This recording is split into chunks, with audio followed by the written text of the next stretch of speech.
साथियों, तेलंगाना की कांग्रेस सरकार भी जनता से किए वादे भूल गई है।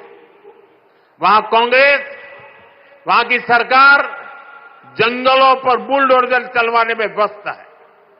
प्रकृति को नुकसान, जानवरों को खतरा, यही है कांग्रेस की कार्यशैली।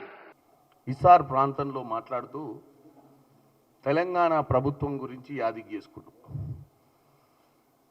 చేసింది యాదికి ఏదైనా మంచి మాటలతో చెప్తే బాగుండు. ఏం చేస్తున్నామో సగం తెలిసి తెలియని ముచ్చట్లు చెప్పుకుంటా రాష్ట్రంలో అక్కడున్న ప్రజలకు అవగాహన లేదనుకొని అక్కడున్న ప్రజలకు వాస్తవాలకు దూరంగా ఉండే విధంగా మాట్లాడటం జరిగింది. ఆయన ఈరోజు మాట్లాడుతూ మీకు తెలిసిందే ఈ మధ్యకాలంలో ఆయన క్యాబినెట్లో ఉన్న కిషన్ రెడ్డి గారే ఏఐ జనరేటెడ్ పిక్చర్స్ అడవి ఉన్నట్టు అడవిలో ఏదో జరుగుతున్నట్టు చూపించినటువంటి పిక్చర్స్ మీద మనం హైకోర్టులో పిటిషన్ వేసినప్పుడు ఆ పెట్టినటువంటి ట్వీట్ని డిలీట్ చేయడం జరిగింది.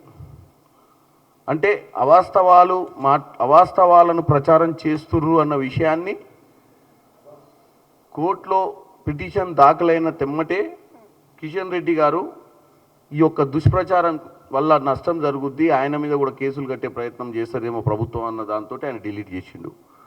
మరి డిలీట్ చేసిన వాళ్ళు వాళ్ళ ప్రధానమంత్రికి మరి చెప్పిర్రో లేదో, ఏమని ప్రధానమంత్రి గారు ఇప్పటిదాకా జరుగుతున్న ప్రచారం తప్పు, ఈ వాట్సాప్ యూనివర్సిటీలల్లా ఈ సోషల్ మీడియాలల్లా జరుగుతున్న ప్రచారాన్ని తెలంగాణలో కోర్టు కేసు ఫైల్ అయింది, మనం దాని గురించి వాస్తవాలు తెలియకుండా మాట్లాడొద్దు అని చెప్పే ప్రయత్నం కిషన్ రెడ్డి గారు చేసినట్టు లేరు.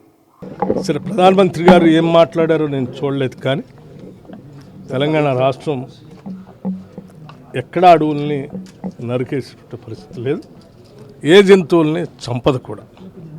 తెలంగాణ ప్రభుత్వం పెద్ద ఎత్తున అడవులు పెంచాలని, జంతువుల్ని బాగా పెంచాలని, ఎకలాజికల్ బ్యాలెన్స్తో ముందుకు తీసుకొని పోవాలని బాగా నమ్మేటువంటి ప్రభుత్వం ఇది. పూర్తి స్థాయిలో తెలంగాణలో అడవుల్ని, జంతువుల్ని, పర్యావరణాన్ని రక్షించే కార్యక్రమంలో భాగంగానే ప్రభుత్వం ముందుకెళ్తుంది. ఎవరన్నారు దూరం అవుతున్నారని? దూరం అవుతున్నారు మేమేమనలేదే. ఇవాళ ఎస్సీలు బీసీలు అందరూ కూడా మా ఎంట వస్తున్నారనే కదా ఇలా ప్రతిపక్షంతో పాటు కొంతమంది మీలాంటి వ్యక్తులు కూడా మా మీద కథనాలు రాస్తున్నారు కదా. బీసీలు ఇవాళ మాతో ర్యాలీ అవుతున్నారని కదా బీజేపీకి బాధ. ఇలా బీసీలంతా కూడా రాహుల్ గాంధీతో మమేకం అవుతూ ఉన్నారు. బీసీలంతా కూడా ఎస్సీలు మైండ్ అంతా కూడా రాహుల్ గాంధీ అనుకరిస్తూ ఉన్నారు. కాబట్టే మోడీ గారు ఎస్సీ లాంటి విషయాల్లో అక్కడ ఇక్కడ తీసుకొచ్చి ఈ అటెన్షన్ డైవర్ట్ చేసే ప్రయత్నం చేస్తూ ఉన్నారు.